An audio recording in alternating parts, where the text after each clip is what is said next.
président de l'association du Centre européen de l'intelligence collective.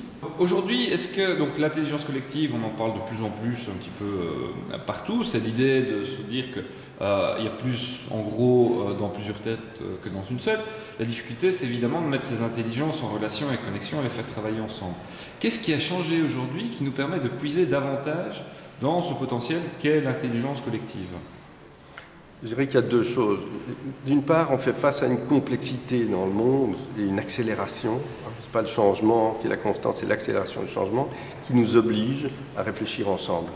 On est obligé de le faire. D'autre part, il y a de la technologie et des pratiques qui émergent par rapport à ce besoin et qui font que de plus en plus des grandes organisations, des petites organisations réfléchissent à la manière de réfléchir. Réfléchissent à la manière de réfléchir. Exactement. Ils se posent la question, comment pourrions-nous faire mieux que ce que nous faisions jusqu'à présent? Comment peut-on prendre de meilleures décisions? Comment peut-on mieux aborder les problèmes? Comment peut-on fertiliser, cross-fertiliser l'information? Est-ce que c'est quelque part une façon de gérer différemment le risque d'incertitude, justement, d'interroger davantage du cerveau, quelque part, par rapport à une problématique?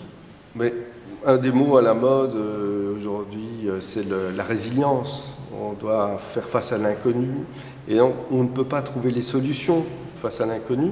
Il n'y a pas une solution miracle qui va faire en sorte qu'on sera immunisé de tout risque d'évolution. Et ce qu'on peut faire, c'est travailler sur les conditions à mettre en œuvre pour mieux faire face à l'inconnu et à l'incertitude. Et c'est ça l'intelligence collective, c'est parce qu'on met ensemble toutes nos compétences, tous nos signaux d'alerte individuels et qu'on les partage intelligemment, que l'on peut mieux faire face à cet inconnu. Alors, comment fait-on pratiquement? Alors, tout part d'une intention commune à faire partager. Les gens réfléchissent ensemble à partir du moment où ils ont un intérêt collectif et individuel à le faire. S'il n'y a pas un intérêt, si on ne voit pas un bénéfice à contribuer, on ne le fait pas. C'est la première chose. Ensuite, il faut créer les conditions culturelles pour que ça marche. Conditions culturelles, c'est des conditions de sécurité. Faire en sorte que chacun se sente libre et sûr de pouvoir mettre sur la table ce qu'il sait, ce qu'il croit, les idées qu'il a, sans avoir peur qu'on les lui prenne, qu'on les vince, qu'il perde le pouvoir qu'il avait avec son information. Ces conditions de sécurité sont tout à fait essentielles. Mais c'est aussi permettre à chacun de comprendre que quand il met son idée sur la table, quelque part il l'offre au groupe. Si on est 10, si chacun offre une idée, à la fin de la journée, j'avais une idée, après j'en ai 10. Et puis petit à petit, on peut faire converger les idées, et on peut les enrichir, on peut les développer, on peut trouver de l'énergie à mettre en place pour que les idées grandissent, qu'elles prennent vie.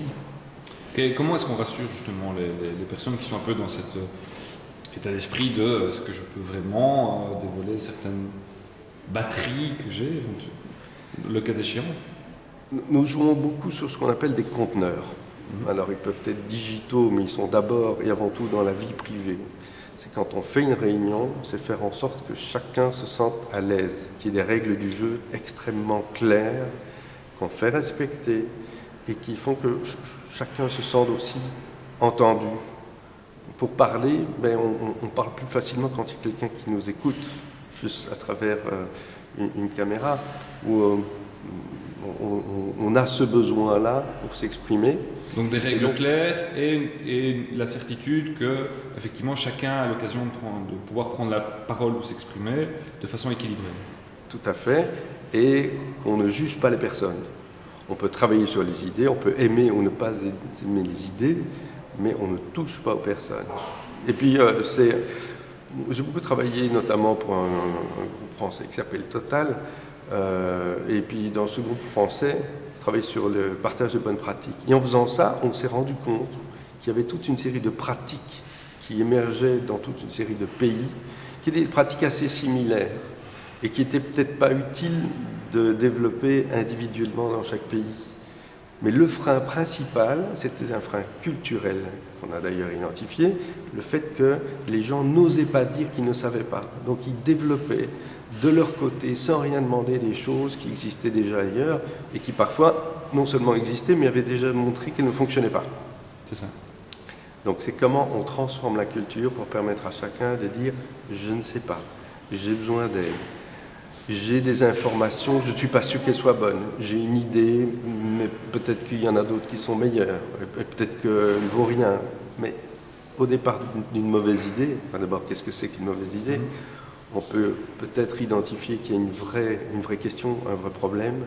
Et puis, à partir du moment où on réidentifie le problème, on peut rebondir pour trouver des meilleures solutions que l'idée initiale. Mais si on n'avait pas la soi-disant mauvaise idée au début, on n'aurait pas trouvé le problème et on n'aurait pas trouvé la solution.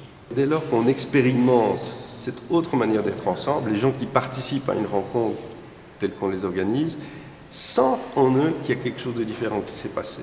Ce qui met de l'énergie derrière pour poursuivre.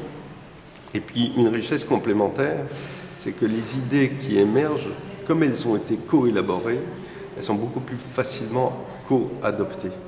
Parce que, comme on dit en Europe, nothing for us without us. Ne venez pas avec des solutions sur lesquelles on n'a pas pu nous-mêmes influencer le développement.